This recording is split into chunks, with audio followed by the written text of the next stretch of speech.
What is up, beautiful souls? It's Mitzi Freeze here, and happy spooky season for all who celebrate. I have a few quick announcements before we get started here. This is going to be a quick one because I realized that my laptop charger has decided to quit working, which is really irritating because it's a brand new laptop charger.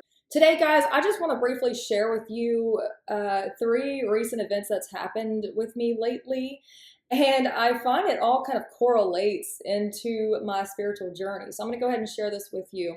A friend and I were in a crystal shop the other day, and we purchased a mystery box full of crystals, incense, sage, whatever you want to call it. All right. So in each box came a card. Now, for those of you that know me, you know that I've always had some sort of liking to the number 38. I also see a lot of 11s in a lot of places. I see 311 a lot or 113, but 38 has been this number that's kind of stuck with me since like middle school. And right now, I'm currently going through a phase in my life where I have to modify certain things that I'm intaking, for my diet, just kind of regulating some things, making sure I'm putting the good into my body and kind of getting rid of the toxins, so to speak. And I thought it was really funny because when I opened the mystery box, this card actually drew my attention immediately because not only is it the number 38, it also says nourish your temple, which I'm currently doing right now. I have been changing a lot of things and honestly, I feel great. My skin feels great. I feel great. I've really been having a good time. I've been super busy, so I really haven't been on much, and I apologize for that, but soon I will be up again once I get my laptop charger and everything. The second story I have for you today is my friend and I were walking around this little hole-in-the-wall graveyard. This graveyard is in the middle of nowhere. I'm serious. Like, it's on a winding road and there's a patch of trees and it's like it kind of sneaks up on you, right? It's a little dirt road, if that. I don't even know. You kind of just veer off and whoop, there's the graveyard, right?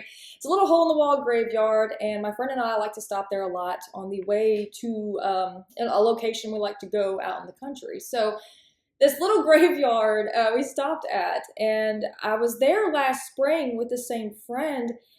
And I was drawn to this certain grave, a certain headstone. So I go up to it and I'm looking around, reading the names and dates and everything. And all of a sudden I get this like really strong floral smell, right?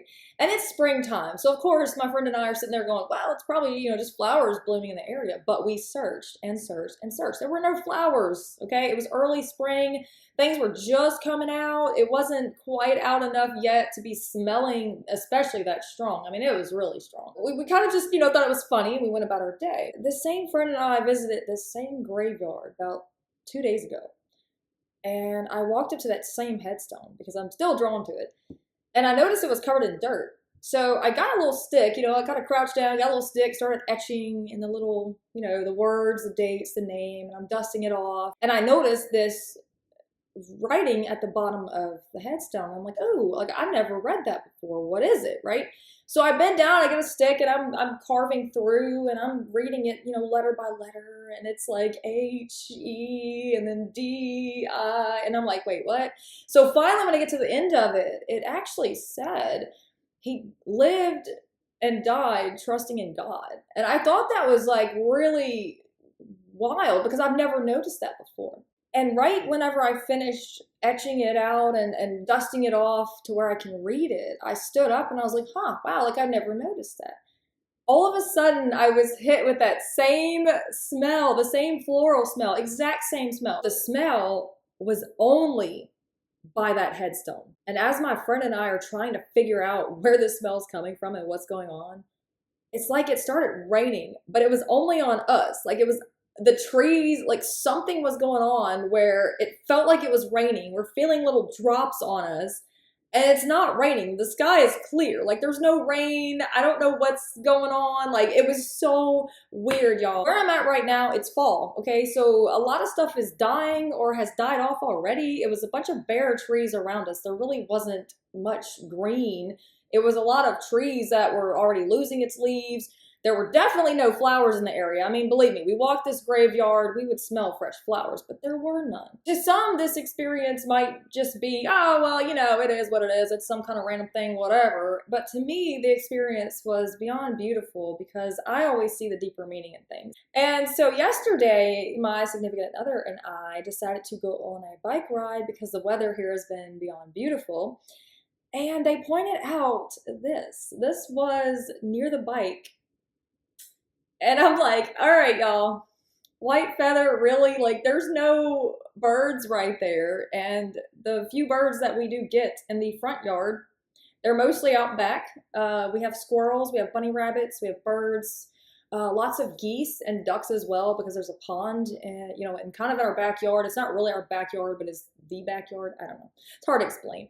But this happened to be near the bike, and I thought it was really cool because when I was looking up the symbolism of a white feather, I looked up was just the confirmation to what I've been experiencing and what I'm going through. And I just thought it was a beautiful message. So I just wanted to share that with you guys. But let me go ahead and get into this really quick. This right here says, I am resilient and strong. You are stronger than you know, and every challenge is an opportunity for growth. You have enough strength to conquer the darkest fears. Every step you take brings you one step closer to your goals. Keep moving forward. You are capable of achieving greatness. What is your biggest strength and how can it help you grow? I'm resilient and strong. Yeah, guys, I love this. This is beautiful. And it also goes hand in hand with this. I embrace hardship as a path to strength. Challenges shape my resilience, sculpt my character, and lead me to triumph. In this struggle, I find growth, joy, and genuine happiness. Yeah, this is about just trying to remain grounded and staying in the present moment while in the midst of a storm. I have been drawn to the anchor symbol because the anchor represents that grounding, that hope, staying rooted in faith. And I feel like a lot of you right now are kind of being challenged with something where it's testing your faith. Adversity fuels success's fire. Okay, I like this. Strength often emerges from adversity. To live a successful, fulfilling life, one must endure moments of hardship. Suffering isn't a barrier, it's a path to growth and resilience. Embrace challenges as opportunities, for they build your capacity for joy. The darkest nights often lead to the brightest days. Endurance through suffering isn't just a trial, it's a gateway to a life filled with triumph, a genuine happiness. Embrace the struggle. Oof, okay, yeah, that's kind of heavy, man. That really is. And it's hard to do that. And I find a lot of people get mad because it's like somebody that's not struggling has the nerve to come over and tell somebody that's struggling, oh, it's okay, you're gonna be all right. It's like, yeah, easy for you to say. Like, you're not in the middle of a storm. You're not like sinking in the mud, drowning, crying out for help. Yeah, it's easy for you to say, right? You could be up in your head. You could be feeling emotional about something. A lot of thoughts, a lot of, maybe thinking before you speak, a lot of maybe contemplating things.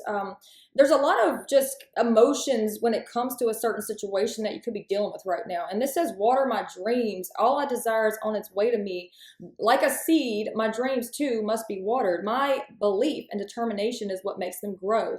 I will be patient throughout this journey. It is all unfolding in perfect time. Yes. I almost get that vibe of like, you're trying to start something new or fresh, maybe a new business or something, some sort of new adventure, right? And your family members, your friends, everybody around is kind of like, oh, I wouldn't do it like that. Maybe do it like this. I kind of get like a lot of nitpicking and stuff when it comes to your dreams. I feel like a lot of you are breaking away when it comes to these old belief systems, these old paradigms, these things that have been going around in your head for years, but it's like you're finally breaking out of some sort of belief system, okay? And if you know anything about a system, I picture like a little box, right? You're like in this little box, you're gonna be a certain way, but not like that.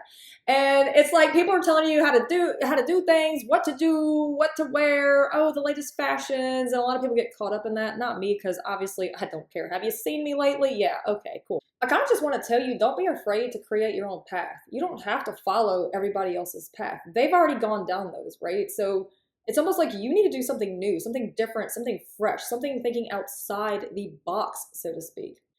The storms that you're going through, it's almost like when you plant something and this flower's not growing right, okay? It's not growing right. It's either not getting enough sunlight, not getting enough water, something's going on here, and it's not growing right. You notice it, right?